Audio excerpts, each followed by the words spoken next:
Assalamualaikum warahmatullahi wabarakatuh. Alhamdulillah, kita lanjut ya. Untuk pemateri berikutnya ada klien nomor 2172. Mbak Ira ulangi, ada klien nomor 2172. Di sini ada wawancara khodam ya. Jadi terawangan masuk 2 hari yang lalu ya, tanggal 29 Agustus 2022, dan pada saat itu Mbak Wira sedang sibuk sekali sehingga terawangan ya, baru sebatas dari karakter energi. Memang dari karakter energi Mbak Wira merasakan energi dari khodam ini sedang penuh. Ya, artinya khodam sedang dalam kondisi siaga atau bersiap menjalankan suatu tugas tertentu.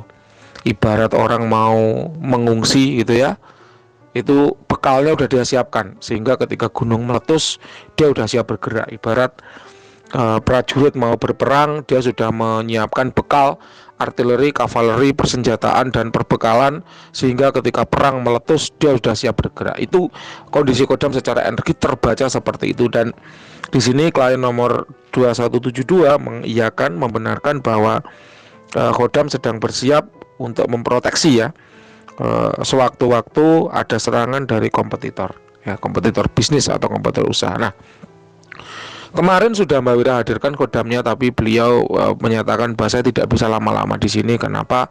Karena sedang dalam kondisi siaga ya. Kemudian malam ini Mbak Wira datangkan kembali, beliau menyatakan bahwa tetap ya kondisinya masih siaga. Artinya begini, klien nomor 2172, artinya begini. Entah ini Mbak Wira yang miskomunikasi atau bagaimana ya dengan klien nomor 2172. Di sini beliau mengatakan bahwa khodam diperintahkan untuk istirahat dulu. Nah, ini perintah ini kemudian menjadi menjadi tidak sesuai dengan kondisi khodam. Kenapa? Karena kondisi khodam hingga saat ini ya, 31 Agustus 2022, dia sedang dalam kondisi siaga, tidak dalam kondisi istirahat. Nah, beliau ketika Mbak Wira hadirkan di sini mengatakan bahwa kurang jelas yang dimaksud dengan afirmasi dari pemilik ini seperti apa. Namun si khodam ini hingga sekarang sedang dalam kondisi siaga bersiap, karena proteksi yang dibutuhkan oleh orang yang dia lindungi adalah proteksi yang sifatnya membalikkan serangan secara aktif. Jadi bukan hanya proteksi yang sifatnya bertahan, melainkan proteksi yang sifatnya menangkis serangan yang masuk kemudian mengembalikan kepada pengirimnya. Itulah kenapa dia butuh power yang sangat besar. Kenapa? Karena double pekerjaannya. Di satu sisi menangkis, setelah menangkis mengembalikan serangan itu kepada pengirimnya. Itu highlight yang pertama. Highlight yang kedua adalah bahwa musuh ataupun orang yang menjadi kompetitor ini belum melakukan serangan secara magic hingga sekarang 31 Agustus 2022. Serangan yang dikirimkan masih berupa serangan psikologi atau cyber ya. Jadi semacam intimidasi ataupun kalimat-kalimat ya yang sifatnya adalah propaganda atau menyulut begitu ya, pertengkaran, namun secara tindakan magic belum ada. Kenapa? Karena musuh diduga sinyalir itu tidak bisa melakukan serangan magic sendiri. Beda dengan klien nomor 2172 ya. Ini ibarat klien 2172 ingin gitu ya, berangkat gitu, dia khodam akan berangkat menyerang. Tapi di sini ya, yang menjadi kompetitor ini dia tidak bisa menyerang sendiri, sehingga semacam dia menunggu waktu yang tepat untuk kemudian menghubungi seseorang yang bisa melakukan serangan magic kepada klien 2172 ini. Jadi sifatnya masih cyber, belum ada serangan magic dikirim. Dan di sini sudah terdeteksi bahwa ketika nanti serangan itu masuk, maka khodam tidak hanya cukup dengan bertahan, melainkan harus mengembalikan serangan itu. Ya, nampaknya ini ibarat sebuah catur begitu ya. Klien 2172 melindungi si A. A sedang cyber dengan si B. B tidak bisa mengerjakan serangan magic sendiri sehingga perlu si C. Nah, B masih belum menghubungi C, masih belum memberikan komando untuk melakukan serangan. Dan ketika nanti C sudah dikomando, C serang begitu ya, maka C akan mengirim Y gitu ya untuk menyerang, dan si khodam yang melindungi A ini ketika diserang dengan Y akan ditangkis dan dikembalikan ke si B. Ya, jadi strateginya seperti itu. Ini strategi ini menjadi unik ya, menjadi menarik. Kenapa? Karena memang perang strategi ini adalah salah satu metode ya, dalam bertahan atau dalam melindungi seseorang. Kenapa? Karena dalam proteksi itu ada banyak macamnya. Ada yang cukup bertahan, ya. Ada yang bertahan, tapi kalau lama-lama dibiarkan bisa tembus nih. Akhirnya perlu dikembalikan ke penyerangnya. Ada juga yang sistemnya bertahan, serangan yang masuk itu diserap kemudian diwujudkan menjadi energi positif untuk kesembuhan. Biasanya ada kemampuan magic yang dimiliki oleh Khodam untuk mengubah ya serangan negatif, energi negatif menjadi energi positif ya bagi orang yang diserang ini, sehingga ya akan bermanfaat dalam hal healing atau penyembuhan. Ada juga ya kalau tipe-tipe Omyang, kalau ini jelas bukan ya. Kalau tipe-tipe Omyang itu ketika ada serangan langsung nggak pandang bulu, langsung dihantam, dikembalikan kayak gitu ya, tanpa strategi, tanpa apa-apa. Nah, ini yang perlu Mbah Wira sampaikan. Jadi tipe-tipe proteksi ini ada banyak. Kemudian perlu saya sampaikan juga Mas ya, saya pernah punya pengalaman tuh begini. Ada seorang kawan lama ya, lama sekali, mungkin tuh kawan 8 tahun yang lalu. Pada saat Mbah Wira baru saja mengenal supranatural. Ini bercerita ya, semoga bisa menjadi inspirasi buat sedulur semua yang mendengarkan channelnya Mbah Wira. Jadi beliau adalah seorang developer perumahan. Jadi memang beliau punya bisnis untuk menjadi pengembang perumahan. Nah, karena pada waktu itu masih baru ya, awal-awal, sehingga tidak banyak pesaing. Alhasil bisnis berkembang pesat. Beliau adalah seorang wanita kala itu. Nah, beliau punya kompetitor, seorang laki-laki yang nampaknya menjadi pengembang yang baru ya di bisnis perumahan, di bisnis properti. Nah, si kompetitor ini mengirimkan magic serangan ya, secara magic kepada si teman Mbah Wira ini tadi. Serangan itu ditangkis gitu kan, diserang lagi, ditangkis, diserang lagi, ditangkis, itu berbulan-bulan. Ada hampir 10 bulan. Serangan yang masuk ya, apabila serangan itu tembus begitu, jadinya itu badan itu gregesi itu nggak enak ya, terasa nyeri di persendian, kemudian melihat itu berkunang-kunang, kemudian ngomong itu jadi rawan salah, sehingga menimbulkan miskomunikasi dengan klien-klien, kolega bisnis si wanita ini tadi.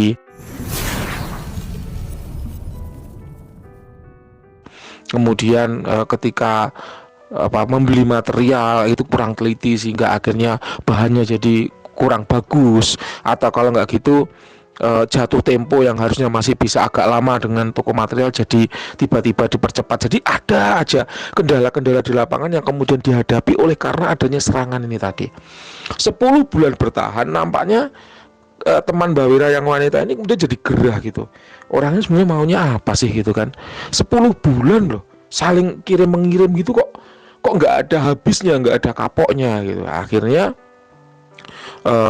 teman Mbak Wira ini tadi curhat ya dengan seorang spiritualis kepercayaan beliau ya. Kemudian spiritualis ini kayak semacam minta petunjuk gitu ya ke alam semesta. Kemudian dia mengatakan bahwa ini harus dikembalikan, karena kalau nggak dikembalikan ya nggak akan ada selesainya, nggak akan ada habisnya kayak gitu. Akhirnya sama spiritualis tadi, penasihat spiritual ini tadi, beliau dibawahi 10 macam pasukan. 10 macam pasukan, bukan 10 biji pasukan ya, 10 macam pasukan. Ada yang berfungsi membuka perisai, menyerang, kemudian mempengaruhi secara magic. Akhirnya begitu serangan itu dikirim oleh kompetitornya, ditangkis. Setelah tangkis dikembalikan, yang maju pertama adalah pasukan yang membuka perisai, biasanya itu tipe-tipe sihir. Kemudian yang kedua tipe penyerang, biasanya itu tipe-tipe yang galak kayak Omyang, Buto, ya macan misalnya. Kemudian yang ketiga adalah tipe-tipe penyihir seperti Lich, Wright ya. Kemudian tipe-tipe penyihir kayak Shamanic Lady ya, semacam itu. Saman, ras marit. Nah, itu ada di belakang sendiri. Jadi kemudian akhirnya serangan itu berhenti karena ya si kompetitor itu kemudian menjadi tiada gitu ya. Ya dalam tanda kutip bahasa halusnya itu seperti itu. Akhirnya serangan berhenti dan teman Mbak Wira yang wanita ini tadi, yang pengembang properti ini, akhirnya bisnisnya berjalan bagus hingga sekarang. Jadi semacam itulah ya dunia magic, perang secara magic itu seperti itu. Ya memang ngeri. Tapi ya mau gimana lagi, kalau urusannya sudah uang itu kadangkala kita riweh juga ya.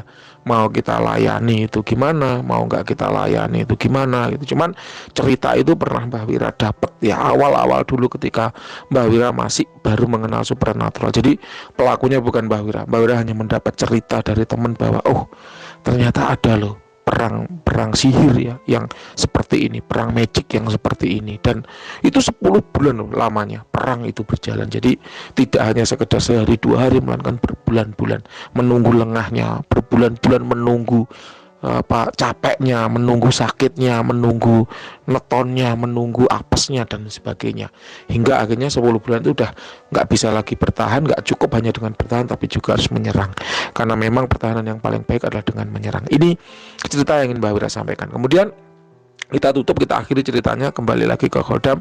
Khodam menyatakan memang dia sampai sekarang dalam kondisi siaga karena memang serangan secara magic belum dikirim, tapi akan dikirim dan rasa-rasanya harus dikembalikan kalau memang ingin serangan itu usai kayak gitu. Ya ini hasil dari wawancara seperti itu. Silahkan kalau misalnya masih ada yang kurang jelas boleh ditanyakan ya, akan Mbak Wira jawab semampu Mbak Wira. Kemudian secara energi masih penuh ya, secara energi masih bagus sekali, tidak ada masalah. Kemudian untuk klien yang dilindungi juga kondisinya insya Allah masih aman.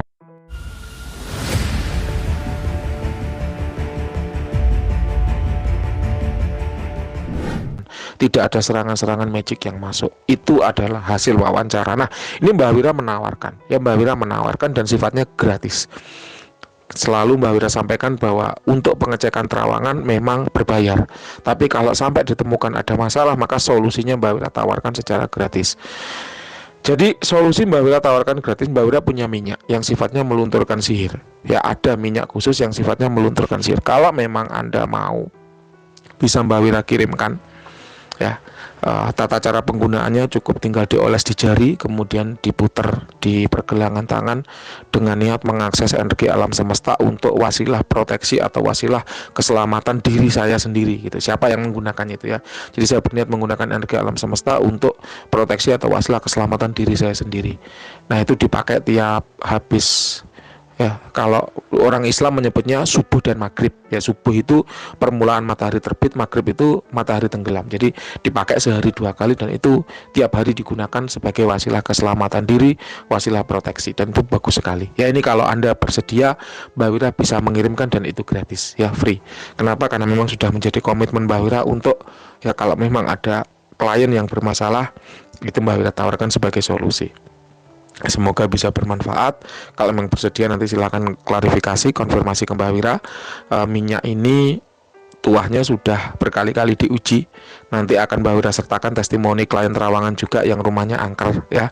Dan alhamdulillah berkat wasilah, ingat ya, berkat wasilah minyak ini alhamdulillah biiznillah atas izin Allah jadi bersih ya, rumah yang semula angker jadi tidak angker. Tentu semuanya terjadi atas izin Allah, sedangkan minyak adalah wasilah. Ibarat rumah kita kotor, kita beli super pel ya, kita bersihkan rumah itu dengan pel-pelan. Ada nggak noda yang nggak bersih? Ada, pasti ada. Ada nggak noda yang bersih? Ada. Bersih dan tidak bersih semua biiznillah atas izin Allah.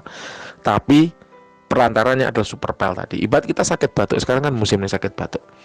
Kalau kita sakit batuk, kita minum obat batuk ya, katakan Laserin gitu misalnya, atau Vicks Formula 44 misalnya. Sembuhnya kita biiznillah atas izin Allah. Tapi kesembuhan itu dicapai dengan wasilah atau perantara kita minum obat batuk. Kalau nggak minum obat batuk bisa sembuh nggak? Ya bisa, tapi lama kan gitu. Dengan perantara obat batuk sembuh jadi lebih cepat. Insya Allah kan gitu. Kalau Allah mengizinkan. Ada nggak orang yang minum obat batuk tapi nggak sembuh-sembuh dalam waktu yang lama? Ada. Dia ngomongnya, aku udah minum Vick Formula 44 nggak cocok, aku udah minum Laserin nggak cocok, aku minum OBH nggak cocok. Nah, ini yang cocok apa nih obatnya? Nah, kan gitu, bahasanya kan kayak gitu. Jadi bukan berarti kemudian kalau orang minum obat batuk, batuknya nggak sembuh, terus yang disalahkan obat batuknya. Wah, ini obat batuk ini paling ini cuman sirup, ini air rasa-rasa dimasukin botol nih, saya minum nggak sembuh. Bukan kayak gitu. Tapi kesembuhan itu asalnya dari Allah. Adapun obat batuk itu adalah wasilah atau perantara kita menjemput kesembuhan itu. Dan apabila memang belum waktunya sembuh, ya jangan salahkan obat batuknya. Ganti lagi, usaha lagi.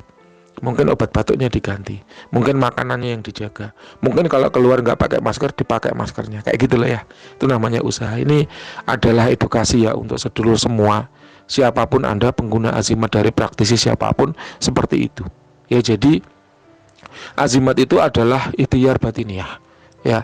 Kemudian usaha nyata itu ikhtiar lahiriah. Kalau seperti kasus klien nomor 2172 proteksi ya, maka usaha lahiriahnya apa? Usaha batiniahnya apa? Afirmasi khodam.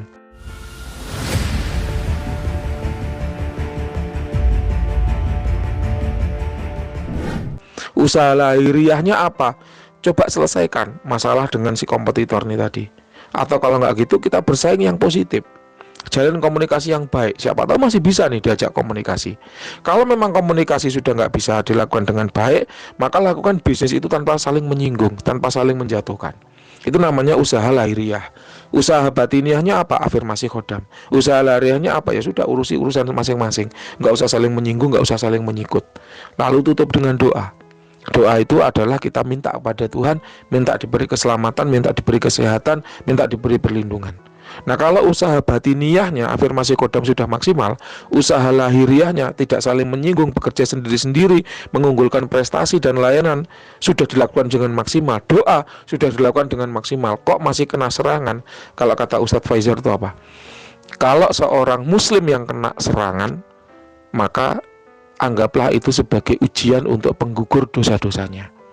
Namun apabila orang yang tidak taat, orang yang tidak baik perilakunya yang kena serangan, ya karena memang itu ya sudah perilakunya udah sesuai dengan itu tadi. Jadi kalau kena serangan ya sudah sewajarnya, seperti hukum sebab akibat. Itu kata Ustadz Faizal. Ini mengutip aja ya, mengutip aja. Kan sedang rame nih ya akhir-akhir ini, dunia perdukunan sedang goncang ya, jadi mengutip. Kalau orang baik, kalau orang muslim, yang taat, kena serangan magic, kena serangan sihir, itu adalah ujian penggugur dosa-dosanya. Tapi kalau orang jahat yang kena serangan magic, ya itu sudah sesuai dengan kelakuannya ya, seperti itu. Semoga bermanfaat. Ada kurang lebihnya mohon maaf. Silahkan kalau ada yang kurang jelas boleh ditanyakan. Terima kasih, selamat malam.